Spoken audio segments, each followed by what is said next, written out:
ओम साई राम। अध्याय 12। साईं सच्चरित्र। काका महाजनी, धुमाल वकील, श्रीमती निमोड़कर, नासिक के मूल शास्त्री, एक डॉक्टर के द्वारा बाबा की लीलाओं का अनुभव। इस अध्याय में बाबा किस प्रकार भक्तों से भेंट करते और कैसा बर्ताव करते थे, इसका वर्णन किया गया है। संतों का कार्य। हम देख चुके हैं कि ईश्वरीय अवतार का ध्येय साधु जनों का परित्राण और दुष्टों का संहार करना है, परंतु संतों का कार्य तो सर्वथा भिन्न ही है। संतों के लिए साधु और दुष्ट प्राय एक समान ही हैं। यथार्थ में उन्हें दुष्कर्म करने वालों की प्रथम चिंता होती है और वे उचित पथ पर उन्हें लगा देते हैं। वे भवसागर के कष्टों को सोखने के लिए अगस्त्य के सदृश हैं और अज्ञान तथा अंधकार का नाश करने के लिए सूर्य के समान हैं। संतों के हृदय में भगवान वासुदेव निवास करते हैं, वे उनसे पृथक नहीं है। श्री साईं उसी कोटि में हैं जो कि भक्तों के कल्याण के निमित्त ही अवतीर्ण हुए थे। वे ज्ञान ज्योति स्वरूप और उनकी दिव्य प्रभा अपूर्व थी। उन्हें समस्त प्राणियों से समान प्रेम था। वे निष्काम नित्य मुक्त थे। उनकी दृष्टि में शत्रु मित्र राजा और भिक्षुक एक ही समान थे।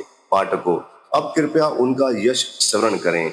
भक्तों के लिए उन्होंने अपना दिव्य गुण समूह पूर्णतः प्रयोग किया और सदैव उनकी सहायता के लिए तत्पर रहे।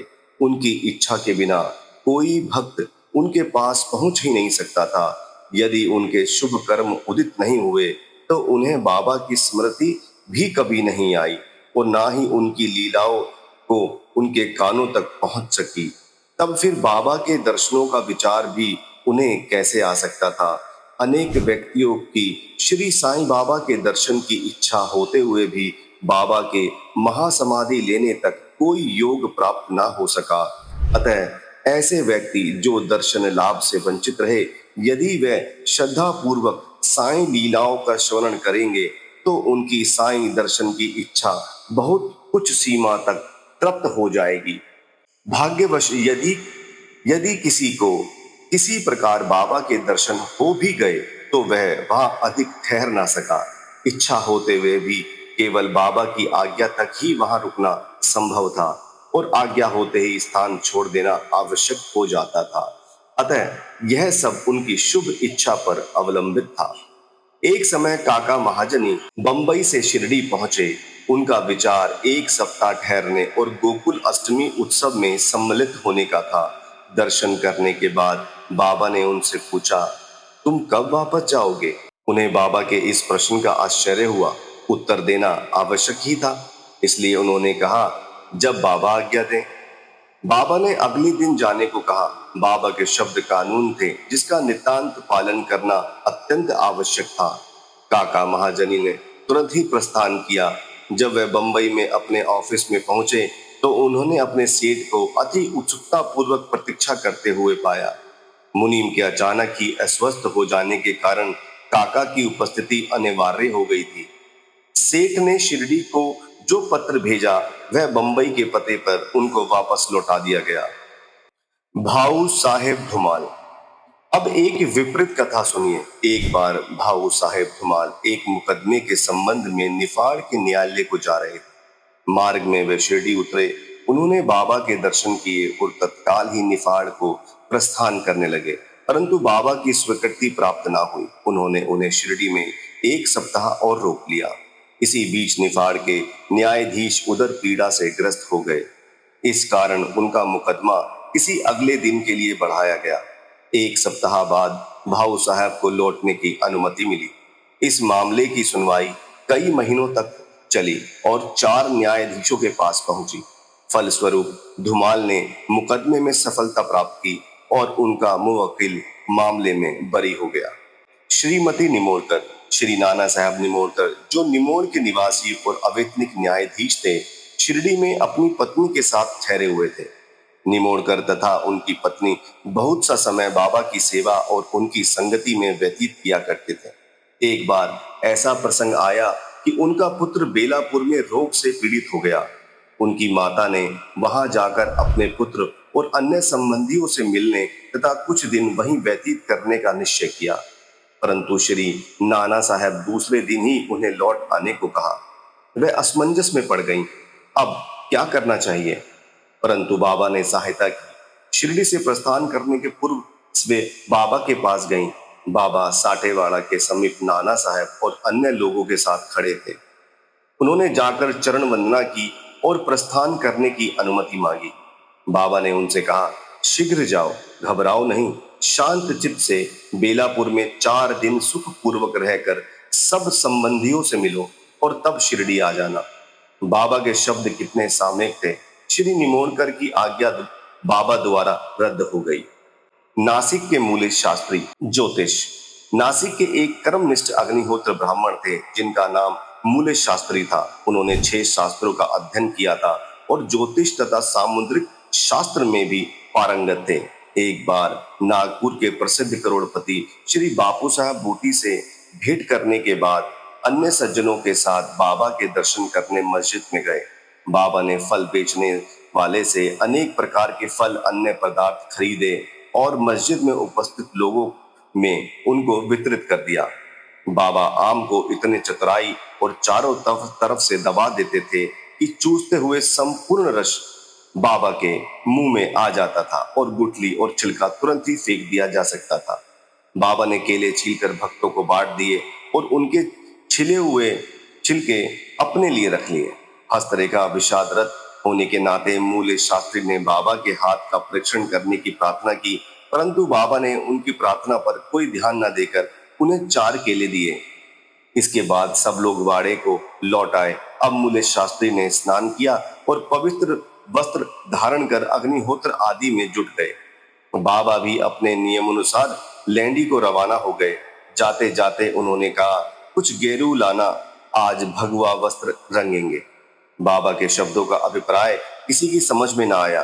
कुछ समय के बाद बाबा लौटे। अब मध्या बेला की आरती की तैयारियां प्रारंभ हो गई थी। बापू साहब जोग ने मूले से आरती में साथ करने के लिए पूछा।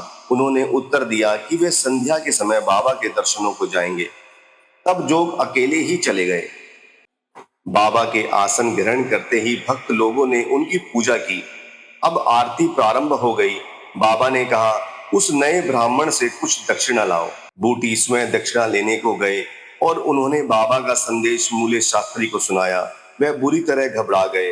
वह सोचने लगे, मैं तो एक अग्निहोत्र ब्राह्मण हूँ, फिर मुझे दक्षिणा देना क्या उचित है? माना कि बाबा महान संत हैं, परंतु मैं तो उनका शिष्य नहीं हूँ।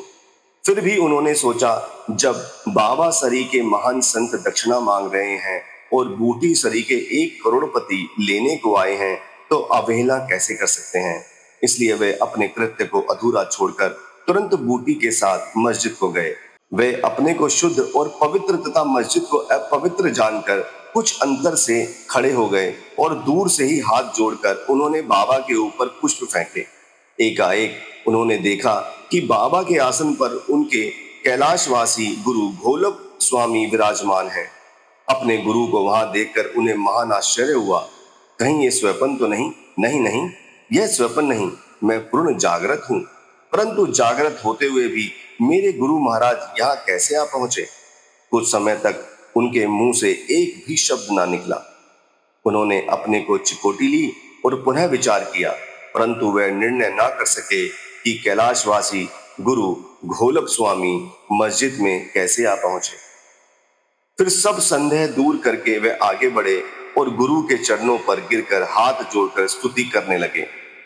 दूसरे भक्त जो बाबा की आरती गा रहे थे, परंतु मूले शास्त्री अपने गुरु के नाम की ही गर्जना कर रहे थे। फिर सब जाति पाति का अहंकार, पवित्रता और अपवित्रता की कल्पना त्याग कर वे गुरु के श्री चरणों पर पुनः गिर पड़े। उन्होंने अपनी आंखें मूंद ली, परंतु खड़े होकर जब उन्होंने आंखें खोली तो बाबा को दक्षिणा मांगते हुए देखा। बाबा का आनंद स्वरूप और अनिवर्चनीय शक्ति देख मूले शास्त्री आत्म विस्मृत हो गए। उनके हर्ष का पारवार ना रहा। उनकी आंखें अश्रुपूरित होते हुए प्रसन्नता से नाच रही थी। उन्होंने बाबा को पुनः नमस्कार किया और दक्षिणा दी। मूले शास्त्री कहने लगे, मेरे सब संशय दूर हो गए। आज मुझे अपने गुरु के दर्शन हुए हैं। बाबा की ये अद्भुत लीला देखकर सब भक्त और मूले शास्त्री द्रवित हो गए। गेरू लाओ आज भगवा वस्त्र रंगेंगे। बाबा के इन शब्दों का अर्थ अब सबकी समझ में आ गया। ऐसी अद्भुत लीला श्री साईं बाबा की थी। डॉक्टर, एक समय एक मामलदार अपने एक डॉक्टर मित्र के साथ शिरडी पधारे। डॉक्टर का कहना था कि मेरे इष्ट श्री राम हैं, मैं किसी यवन को मस्तक ना नवाऊंगा, अतः वह शिरडी जाने में असहमत थे।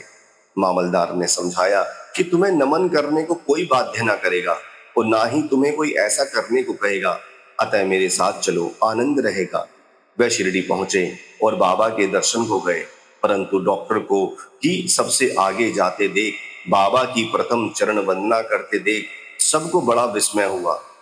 लोगों ने डॉक्टर से अपना निश्चय बदलने और इस भांति एक यवन को दंडवत करने का कारण पूछा।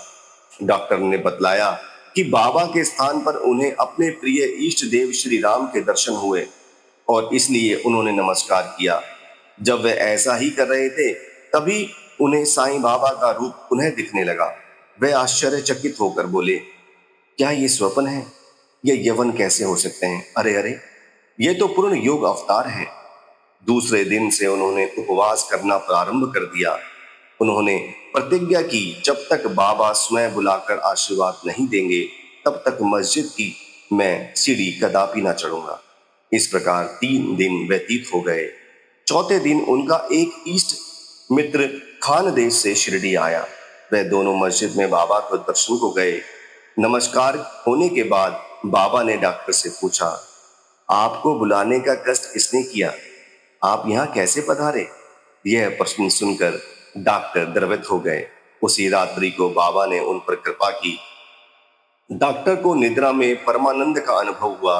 वे अपने शहर लौट आए, तो भी उन्हें 15 दिनों तक वैसा ही अनुभव होता रहा। इस प्रकार उनकी साईं भक्ति कई गुना बढ़ गई। कथाओं की शिक्षा विशेषतः मूले शास्त्री की यह उपयुक्त कथाओं की शिक्षा विशेषतः मूले शास्त्री की यही है कि अपने गुरु में दृढ़ विश्वास होना चाहिए। अगले अध्याय में बाबा की अन्य लीलाओं का वर्णन होगा। तब तक श्री सद्गुरु साईनाथ अर्पणमस्तु। शुभ भवन्तु। ओम साई राम।